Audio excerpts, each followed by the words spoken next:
innovative. Likewise, the question that the Ash'ari who pose to people the Sunnah, is Allah in a place, in a makan? They use the word makan, okay? This is an innovative wording.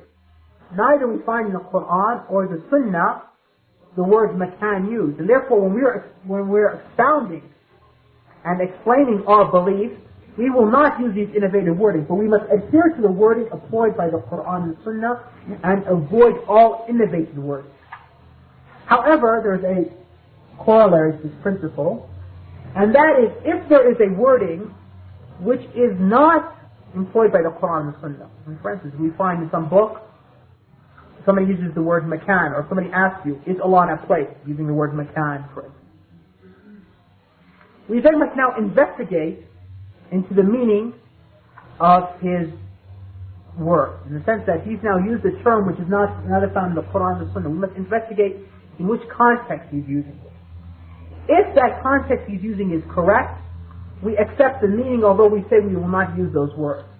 And if the meaning is incorrect, we reject both the wording and the meaning. Examples like the one in Makkah. An Ash'ari comes to you, he sees you on Salat al-Jum'ah, and you explaining that Allah subhanahu wa ta'ala is above his throne. He grabs you after the khutbah, happens to me in real life, and he says to you, so you're putting Allah in a place, in a makan. I say to him, what? What is the response? What is the response that Ahlus-Sunnah Jama'ah have been using for these people? First of all, that this term makan is neither in the Qur'an or the Sunnah. So I'm not going to accept your claim that I have placed Allah in a makan, because this word is not used in the Qur'an and Sunnah. And I only describe Allah as He has described Himself, or as His Prophet ﷺ has described Him. I will not innovate the description for Allah subhanahu wa ta'ala. But let me ask you now, what do you mean by this? If you mean that Allah subhanahu wa ta'ala is encompassed by one of His creations, whether it's the heavens, whether it's the clouds, or whatever, then we say this is a false understanding. Because Allah subhanahu wa ta'ala has told in the Qur'an that His kursi, His footstool, is as wide as the heavens and the earth. And the kursi, as the Prophet ﷺ said, in terms of the arsh, His throne, is like taking a ring or a coin and throwing it in the desert. And the arsh is so large that nobody can estimate it except for Allah subhanahu wa ta'ala, as the Prophet ﷺ mentioned. And Allah is Allahu Akbar, He's great. So, if you mean by this statement that you're saying that I believe, or that I'm trying to imply that Allah subhanahu wa ta'ala is surrounded by His creation, surrounded by six sides and so forth, and this is a false understanding that you have misunderstood what I'm saying, and I am rejecting both your usage of this term and also your understanding. But if you're trying to say that I am saying that Allah is above the creation, and that there is nothing above Allah, and this is what you're describing as the word makan, place, then therefore, this is what I am believing. Yes, Allah is above His creation, there is nothing above Him from His creation. As the Prophet ﷺ mentioned, the throne is the dome of the creation. There's nothing higher than the throne. It's the highest part of the creation. Allah is above His throne. Okay? However, this word makan has both an incorrect meaning and a correct meaning to it, so I will not use it to describe Allah, because Allah has neither described Himself with that, nor has His Prophet ﷺ. So this is an example of this principle. That we adhere to the wording employed by the Qur'an and Sunnah, and we avoid all innovative wording. And when somebody uses innovative wording, we investigate into that meaning. If that meaning, of that innovative wording, has both a correct and an incorrect connotation, we accept the correct meaning and we reject the incorrect connotation. Of course, not using the word. Obviously, if the innovative wording has a completely wrong understanding to it, has no correct understanding to it, then of course, by reason, we are going to reject both the wording and the meaning. No, go on. And the names of the planet, suppose someone uses the word God, okay? It's not one of their names. So can you say you're going to use it? This is a different issue. This is an issue. This is a different issue. This is an issue now of, trying to translate these, to explain these meanings to the person who is incapable of understanding Arabic. Different meanings. God has different meanings. That's true, but that's a different issue. We're talking about in terms of explaining the Aqidah. I mean, nobody has, neither from Ahlus-Sunnah or from the people of Bid'ah says that the Aqidah is supposed to be explained, for instance, in English or in Urdu or something like that. They all are in agreement that the language of this religion is the Arabic language, right? So the question now is, which words in the Arabic language are permissible to use and not? Can you innovate words? But the question of can you translate this to people who do not speak Arabic and use words, this is an issue in itself, which is, it's another discussion. So principle number 8, inshallah. 8, yeah, and we only have 3 more principles, inshallah. Principle number 8 says that infallibility, or an isma, is the Arabic word. Okay, an isma. Which I translate as infallibility. Infallibility from both sin and error. Is only affirmed to the Prophet ﷺ. And here in sin, there's a difference about can the prophets do minor sin and so forth. That's we're talking in general. It only affirms to the Prophet ﷺ, and the Ummah as a whole is infallible from falling into error, into an error. That's why their ijma' is a proof. Their unanimous consensus is a proof. Any single person, from this rule we now have, okay, we said that isma, infallibility from sin and error is only from the Prophet ﷺ, and the Ummah as a whole is infallible from falling, agreeing all in error. We have now a point from this that any other individual, therefore, is not ma'asum, is not infallible from sin and error. No matter who that person is, whether it's from the companions or from the latter-day members of the Ummah. And therefore, when people, that's the thing, so no one else in the Ummah has this characteristic. No one else has this. And, of course, in this Ummah, obviously the other prophets, do have, we're talking about people in this Ummah. And therefore, when people differ, what do we do when people differ? We must refer it back to the Qur'an and the Sunnah. Because since Isma is only found in the Prophet ﷺ and the revelation which the Prophet ﷺ brought, therefore when people differ we must refer it back to that infallible source, which is the revelation. And also, another part of it is that we must put forward excuse for the mujtahid of this ummah. In other words, those scholars which are known to adhere to the Qur'an and the Sunnah and their beliefs and their actions and their morals and their manners, they are not known to have any deviation from that. So they're always seeking the truth. When they make a mistake, we must put forward an excuse for them. We cannot hold them blameworthy, saying that they purposefully intended to, go against the Qur'an and the Sunnah. Alright, this is the 8th principle. Is this clear? Or do you need more time? No. But what? No, I'm talking about the Prophet, of course, prophets in general, obviously. But our discussion basically is in this ummah. So I tried to mention the Prophet. But obviously all prophets have this quality. And the little errors which they committed, what are they? No, we mean errors, of course. Over here, this is, this one I didn't explain the point in its fullest. It means errors in conveying the revelation. It doesn't mean errors in terms of their, worldly, mundane matters and so forth, and, in conveying the revelation. Okay? So it's understood. So therefore, those scholars who make a mistake in the Ummah, we must advance an excuse for them, okay? We find any scholar of Islam who holds a position which we find to be incorrect. We cannot, and therefore, say that he purposely went against the Qur'an and Sunnah, and therefore he is sinful, he's a heretic, he's a mubtadi', he's a kafir, he's a fasiq, and so forth. No. If he's known that he overall adheres to the Qur'an and Sunnah, and again, according to this whole thing, Ibn Taymiyyah has a whole little essay concerning this called Raf' al-Malam, which he explained this principle and explained why these scholars, deviate from the Qur'an and Sunnah, that even though they never intend that sometimes it occurs and what might lead them to that. And Imam Shafi'i spoke about this in the Risala and other and other scholars throughout the history. So that's the 8th point, and this could be very tasteful. Inshallah, we have time to come back and discuss these things in more detail. Okay, so since we now have talked about that there's going to be differences between people, right? We come to this principle, which I guess is number 9, that to argue falsely in matters of religion in general, and of course in Aqidah more, is forbidden. As for arguing in a manner which is fast,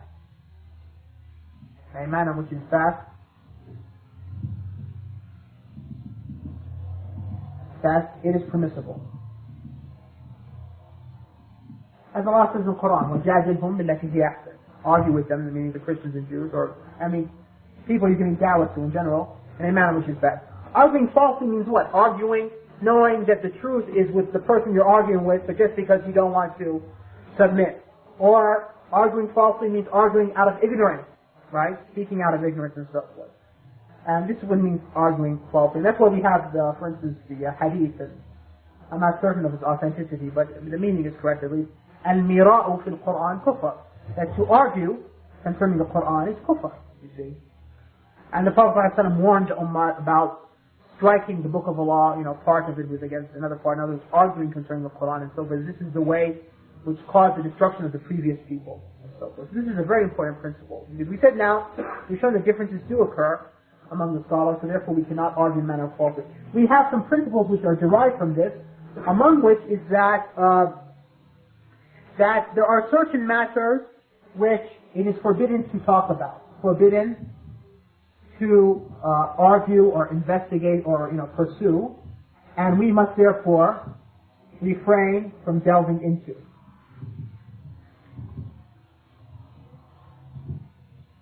For instance, like that question that brothers brought up during the break, as to why is the wisdom of Allah's actions, and trying to ask, well, why did Allah do this, and why does Allah do this, and why does Allah do this? This is something which we've been refrained from delving into. Allah says in the Qur'an that they do not ask Him what He does, but He asks them concerning their deeds.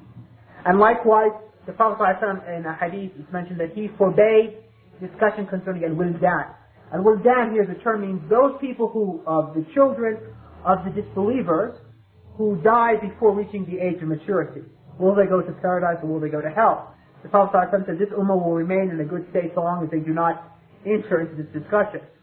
And they have entered, unfortunately, people entered into this discussion centuries ago, and there's at least 17 opinions concerning this matter. But the point is that to argue, because it's a matter which is not really, it doesn't really bring much to the discussion, doesn't bring much benefit. At the same time, it's a matter which is not very clear, and people can sometimes lead this to discuss, it leads to discuss about Allah's attributes, His justice, and His wisdom, and so forth. So it leads to a lot of speculation and false discussion. Questioning matters of that nature. That's a specific matter. I'm saying there are certain specific matters that the Prophet ﷺ forbade us, or the Sharia has forbidden us for us to delve into. But in general, we shouldn't. In general, we should not speculate into matters which there is no, real. Allah's essence. Like Allah's essence and so forth. Yeah, that's another example. Okay, what number do we reach? Oh. How many did I mention? One. Okay. Yeah, maybe there's only 2 corollaries. Okay. The second one is that a Muslim should never speak about any matter without knowledge. But rather, if he doesn't know anything, he should refrain knowledge of that matter to Allah subhanahu wa ta'ala. And we know, like for instance, the hadith of Mu'adh. The Prophet asked him a question, he says, Allahu wa Rasuluhu a'lam. The Sahaba understood this very clearly, and this was always their manner and their disposition, that they would not speak about that. Even sometimes when they would think they would know the answer, they would be shy to say something. Like in the time when the Prophet ﷺ mentioned about the tree, which is mentioned in the Qur'an, the good tree. And he said, do you know what tree it is? Ibn Umar said he felt that he was the palm tree.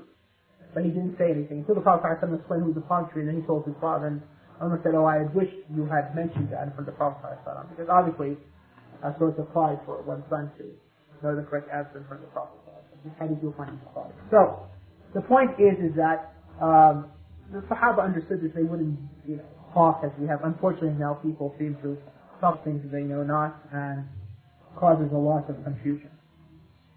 And it's also a great sin, because Allah in the Qur'an says, when He mentions the sin, He mentions shirk, and then He says, وَأَن تَقُولُوا عَلَى اللَّهِ مَا لَا تَعْلَمُونَ. So Ibn al-Qayyim and others have said, this shows that the sin of speaking about Allah out of ignorance, which also means speaking about His religion ignorance, is as great, if not greater than, Ibn al-Qayyim says, greater than the sin of shirk. Okay, so it's a very serious matter to speak out of ignorance concerning Allah or His religion or the Prophet ﷺ, any of these matters. What number did we reach then? No. We finished that? Okay, so 10 is we have two more principles, that every bid'ah, right? Every innovation, okay, is a bid'ah, or a heresy, is a heresy, bid'ah. And all of these heresies are in the hellfire.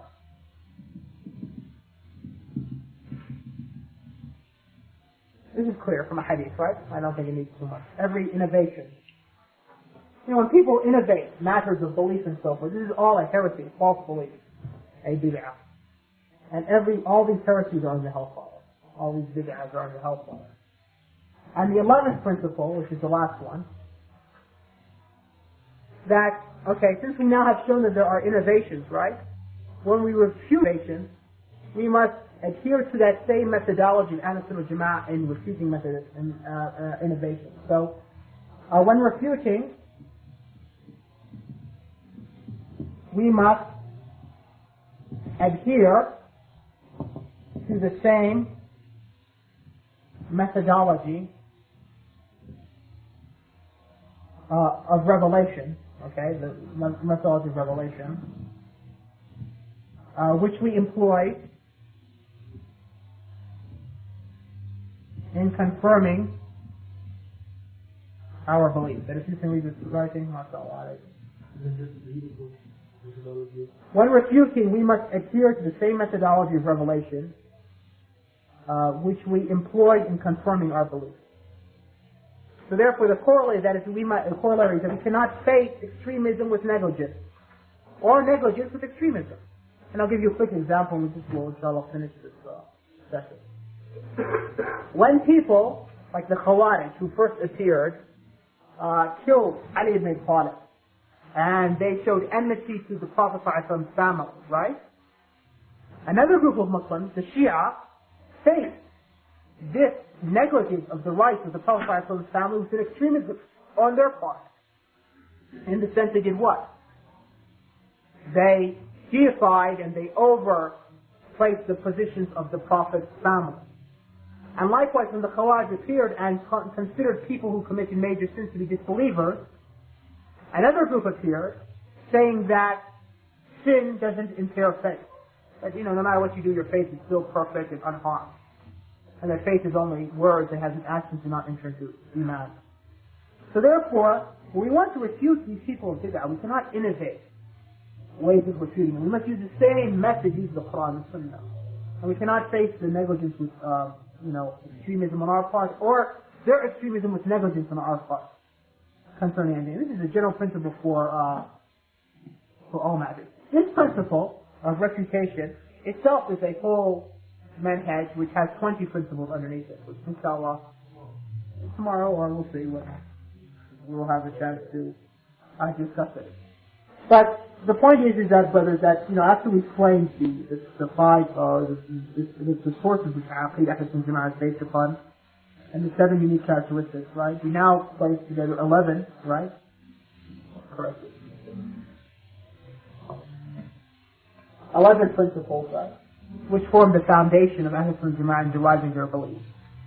As I said, that one of those principles Ibn Taymiyyah expounded upon in 10 volumes. And no way can we feel that by our rushing through it that we have done justice to this topic whatsoever. In fact, we actually ask Allah subhanahu wa ta'ala for doing this work and really treating the topic in such a somewhat of a shabby manner. But the point is, we're trying to familiarize ourselves with this, right? We may lay a foundation for serious study of the correct aqidah, right? Which is the foundation of our faith. And hopefully, inshallah ta'ala, Allah subhanahu wa ta'ala will bless us all that we will have an ability to sit and learn these principles in great detail with knowledgeable people, knowledgeable scholars, that we can benefit from their knowledge and the Qur'an and Sunnah, so we can further understand these principles. Again, these principles, also the other point that we mentioned earlier, are not something which are hard and fast, in the sense that this is just what one scholar, that work I translated in the Shia magazine, mentioned, and I used it as a learning tool. You might find other works by other authors who use different, different ways of classifying or different ways of numbering it, and we shouldn't feel by that these are different ways, therefore principles which are incorrect or so forth. Okay? That's very important. Allahu a'lam. أقول قولي هذا وأستغفر الله لي. سبحانك اللهم وبحمدك. 15 minutes? Fine. So if there's any questions, I'll be glad to entertain them if I may. If I can, the next. Dave? نعم بدأ يفهم. يا سلام.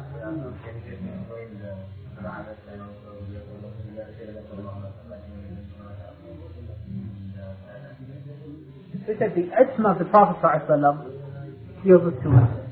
His isma in terms of his, which would cause fault in his personality, in the sense that he would not be justified to be a prophet.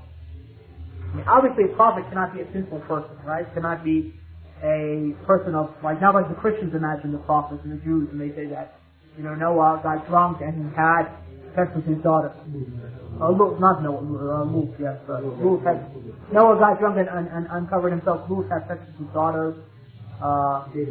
David, he wanted another woman and he sent that person out to jihad to kill him so he could take that man's wife. And Sulaiman practiced sorcery. This is all false beliefs and kufr beliefs. So the prophets cannot have anything in their personality which denies, which would be a false, and therefore they would not be justified to be chosen to be prophets, either before their prophethood or after their prophet. Likewise, when they are sent with the message, they cannot do anything which will not cause the conveying of the message completely. Everything else, there's differences between the scholars, like minor sins, which do not cause them either to fall short in conveying the message, or which disfigures their character so they're not worthy of prophethood. To say strongest or not strongest, I don't want to say, but I mean, there's a lot of different khilaf. But I mean, there's evidences which show that they do minor sins, because Allah subhanahu wa ta'ala has mentioned, like this ayah in fact, to forgive that which has preceded you from sin, which will come.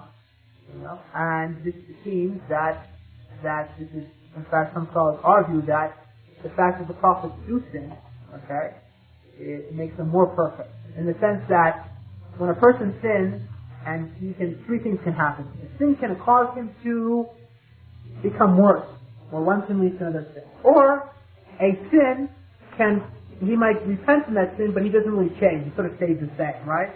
Or he might make a sin and then he makes repentance, and because he repents, he does a lot more good deeds, okay, and that makes him better than he was before the sin. So they use this argument to say that the prophets, when they have these minor sins, because then they are afraid of Allah subhanahu wa ta'ala for these insignificant sins, and they do so much acts of worship that they have it leads them to being a higher status and a higher stature. And that's, inshallah, Allah. Sin and an error? How do you differentiate sin and error? I don't know. Because the problem is that the word sin here and the word error are two words in English, so I don't know what you're trying to... I don't know what you're trying to, say. Because an error, to me, if I'm just thinking English, and sin would have something to do with the religion, error would be a worldly matter. Yeah. Oh, that's right.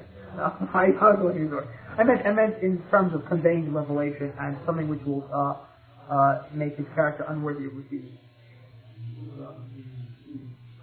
But excuse me, but that, for instance, right? the word papaya, right? It's used for sin, right? And also Islam. Now, is there some sort of difference in aqidah or in fiqh? I think that's the scholar.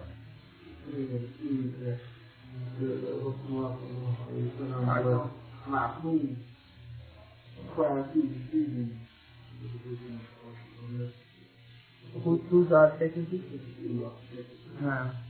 Was he or was he not before he was taking? What do you mean by ma'asum? This is the point. Well, I think that if he was said that he was infallible. Right, but I'm saying, but what degree of infallibility? This is the issue. I think that they are implying that he was infallible in all matters. Not only that of forgetting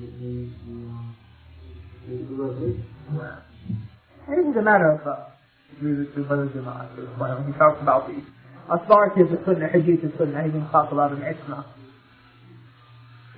before revelation. I don't like this issue of an Isma. I don't like to discuss. One of those issues which I don't like to discuss, because you know why? Because you see, when you discuss it, invariably it opens up this door. That you talk about how was the Prophet ﷺ, before Prophet, and the question about sins, and then the questions usually delve into more and more detail, so much so that sometimes, in trying to explain the point, you might say something which, might be interpreted or implied as some sort of disparaging remark towards the Prophet.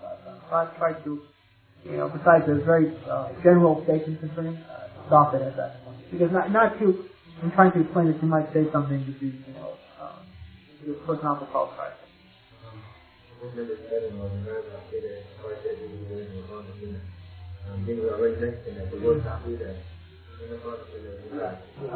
Yeah. That's true. It's a really good point, mashallah. And this is why, the term aqidah itself, as I alluded to it earlier in the first discussion, right, that if you look at the term in its most, as some scholars seem to indicate, like Sheikh Bakr Abu Zayd, it seems to have some sort of foundation, the ʿAli belief, and there might be some sort of problems with this. And I'll give you one example. The word aqidah means to knot and to tie, right? So it assumes that you're dealing with matters of belief only. So what about the matters of action? You see, well, iman is more general, and it includes linguistically, deeds can be included linguistically into iman. The word iman. So this is a problem. Whenever you use words outside the Qur'an and Sunnah, invariably in those words there will be some fault to it. And that the bayan, the clarification of that will not be to its fullest. So what I meant by adhere to this in the sense that in very specific matters, like in describing Allah subhanahu wa ta'ala, and describing like the paradise and so forth, these are things that are matters of the at-Tamīmī to adhere to the Qur'an and Sunnah. But in some matters, there's some room in it, like in the discussion of, when it comes to like classification and so forth. You say 3 types of tawheed, or tawheed al-ilmi, or 2 types of tawheed, and tawheed al-fi'li, and so forth. And in this sense, there's some room as well. But the Salaf, of course, were, they didn't used to use these types of words. Obviously, their way is better, more knowledgeable, more sound. But the scholars have used it, so there's no harm. There's a fine difference in Allah. Now, nothing. It's not about it. Yeah. You mentioned something one way,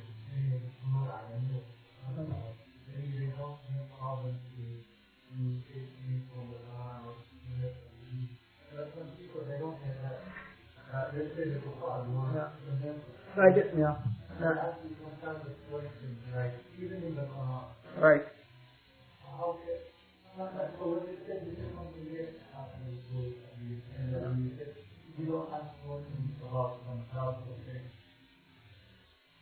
I think somehow my words, I poorly conveyed myself. When I said nurun ala nur, I didn't mean some group of people. I meant that one of the explanations that it means the light of revelation falling upon the light of the fitrah. That in the sense that, people when their fitrah is uncorrupted and they read the Qur'an and Sunnah, يشعرون الحق يزيدهم إيمانا. This is all it needs, It increases them in their faith. Now, as far as the people, the disbelievers, who don't believe in revelation, right? Obviously, as I mentioned, that when the Prophet ﷺ first came to people in Mecca, they neither believed in him nor they believed in the Qur'an. So there were arguments of reason. But the point is, those arguments of reason, are they arguments that we invent ourselves, or do we use the arguments of reason which Allah has mentioned in the Qur'an? That Allah has argued with the disbelievers with. فهمت سؤال؟ طيب إن شاء الله. يعني أنا ذكرت يعني أن النبي صلى الله عليه وسلم لما بعثه الله إلى أهل مكة. أهل مكة طبعا ما كانوا يؤمنون لا بالنبي صلى الله عليه وسلم ولا بالكتاب. الله سبحانه وتعالى حاجزهم بأدلة عقلية. عرفتم؟ الآن نحن نريد نقنع الكفار أن محمد صلى الله عليه وسلم حق وأن القرآن حق. فلا بد نستعمل حجة عقلية.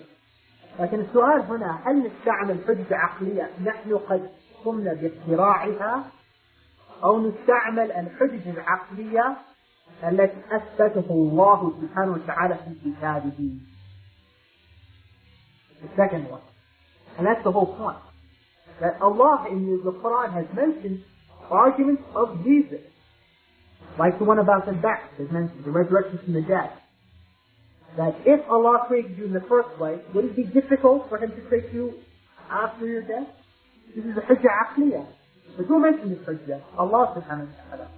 So if you want to obviously discuss with the kuffar, you can say to them, it doesn't make sense for you to say to them, okay, comes to a kafir, he doesn't believe in the resurrection after death. Say, okay, Allah says so in the Qur'an. Maybe in the first place he doesn't believe in the Qur'an. This is not the correct argument. But we use an argument of reason to show him why there is the possibility of resurrection. What argument are we going to use? Are we going to use the argument made up by some philosopher, Greek philosopher, or some sort of person who's influenced by Greek philosophy? Or are we going to use those hujjahs, those arguments used by Allah subhanahu wa ta'ala in His Qur'an? Or those arguments used by the Prophet ﷺ in his authentic sunnah? This is the whole thing. So unfortunately what people did, when those mutakallimun, those people who used ilm al-kalam, when they felt that the Qur'an and the Sunnah was not complete, was not perfect, that it was in it does not have those evidences, al-hujjah al-aqliyah, inside the book itself, and inside the Sunnah itself, they invented their own means of argument. And those means of argument are usually incorrect. And if they're correct, they are incomplete. So the fault was because they felt in the first place the Qur'an and the Sunnah was insufficient. They had to go use something else. Had they truly believed that the Qur'an and the Sunnah was sufficient, they wouldn't have gone somewhere else. And if they couldn't find those evidences in the Qur'an and the Sunnah, they should realize it wasn't because the Qur'an and the Sunnah was incomplete, but because their own understanding was weak. Because they have, a second process. They couldn't understand these arguments of reason which Allah subhanahu wa ta'ala has placed in the Qur'an. And this is the whole argument between the people of Hadith and the people of Salam, between the Sunnis and the Ash'ari, and the philosophers of Allah. Inshallah,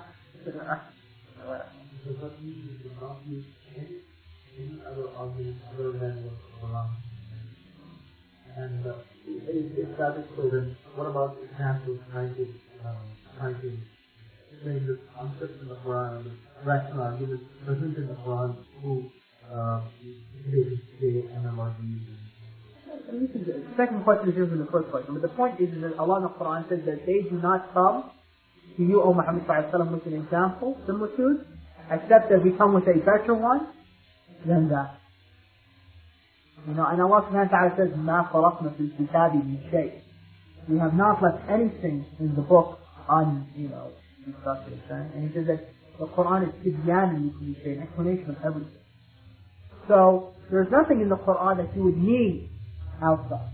But the question of using examples, like for instance, the Quran uses an argument. Okay, let's say the Quran says to the people of the Kuffar, right? People of Mecca, in Surah Al-Ghashiyah. Have they not looked at the camel, how it was created? Now this is an example which Allah subhanahu wa ta'ala has used. one argument of reason. You might go to some parts of the earth and come to some inhabitants, and the people have neither heard of camels or seen of camels. Obviously if you were to replace it with something which they understand in this, there's no harm. This is a completely different issue.